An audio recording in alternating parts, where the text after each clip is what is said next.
everybody, what is going on? Welcome to Regularjosh1. Before we get started, make sure to hit that like button in this video, and if you're new, subscribe. Well, I'm about over a month behind on this, but I finally checked out the Paramount series, Big Nate.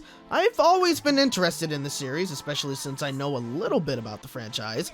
I only read one book in middle school, I believe, so there isn't too much I really remember back then.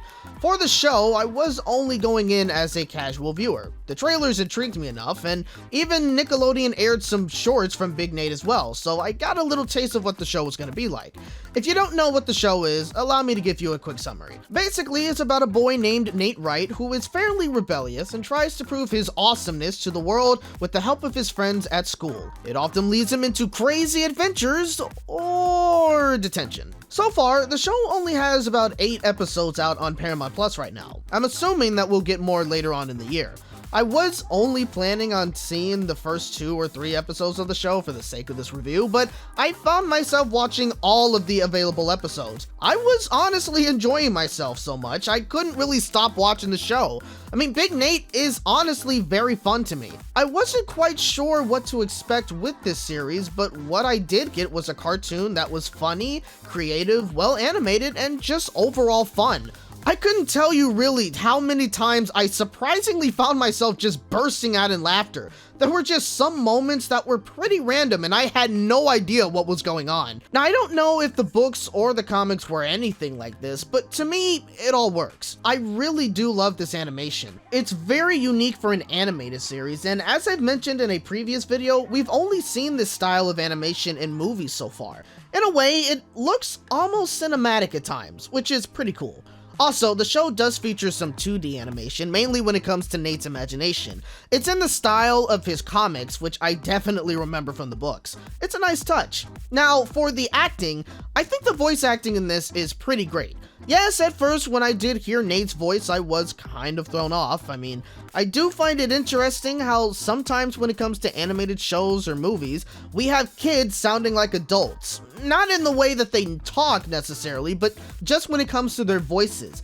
And it's even more interesting just how sometimes it actually fits the characters or just the show or movie in general. As long as they can still sound a bit youthful, it can be pulled off, and it does work here in the series. But even besides that, other voice actors playing some of the older characters in the show also do a pretty good job as well. You've got some pretty good actors here on this cast. Hell, even Jack Black was in one episode. Like, how did I not know that? Like, I literally just found out about this. It's crazy. I gotta admit, my favorite is Kevin as the school's principal. The principal is already a pretty funny character, with him constantly trying to either get funding for the school or try to hide the problems the school has from others. He just brings so much life to this role, and it's honestly perfect. So as of now, we only have about 8 episodes up. All of them are pretty good. I don't think there was really a dull one, but the one that stood out to me the most was Valentine's Day of Terror. Why? Because it is honestly just batshit insane. Nate wants to tell Jenny how he feels about her in a grand gesture. He fakes his way into winning an art contest, which in turn awards him with a pizza party for the whole school. However, the pizza that they were given by the pizza place has all gone bad, and it caused everyone to become very, very sick. The principal tries to hide all of the sick kids because the yearly inspection of the school is supposed to happen on that day. The only kids that end up not becoming sick are Nate, his friend Dee Dee, and Jenny. The premise itself doesn't seem that crazy, right? I mean, sure, everything goes wrong when all the kids become sick, but it's not like things were exploding or anything.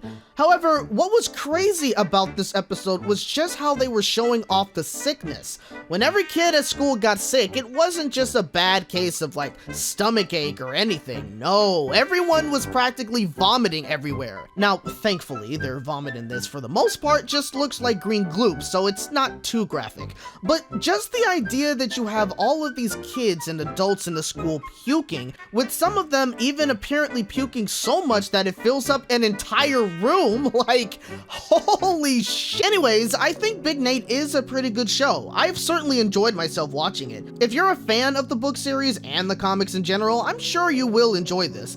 If you've never read anything from Big Nate, I think you should still check it out. You might also enjoy it as well. For me, personally, I would give the show a 8.5 out of 10. it's a winner for me. Now, before I officially end this video, I do have a question for those of you who have grown up reading the comics and the books.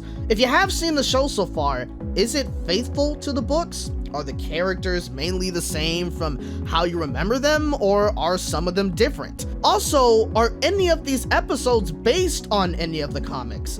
I ask this still because while each episode does end with a picture of a comic that seems to be related in some way to the episode, I can't tell if those comics came first, showing the inspiration for the episode, or if they didn't.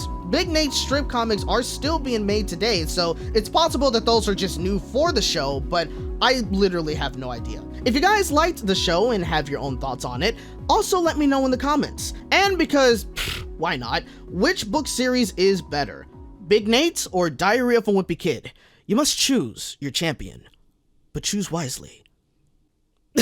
Well, I hope you guys enjoyed this video. If you did, hit that like button, subscribe for more content, and hit the bell to be notified on my next video. Thank you guys so much for watching, and remember, you're hearing it from a regular bunny in a regular world. See you next time.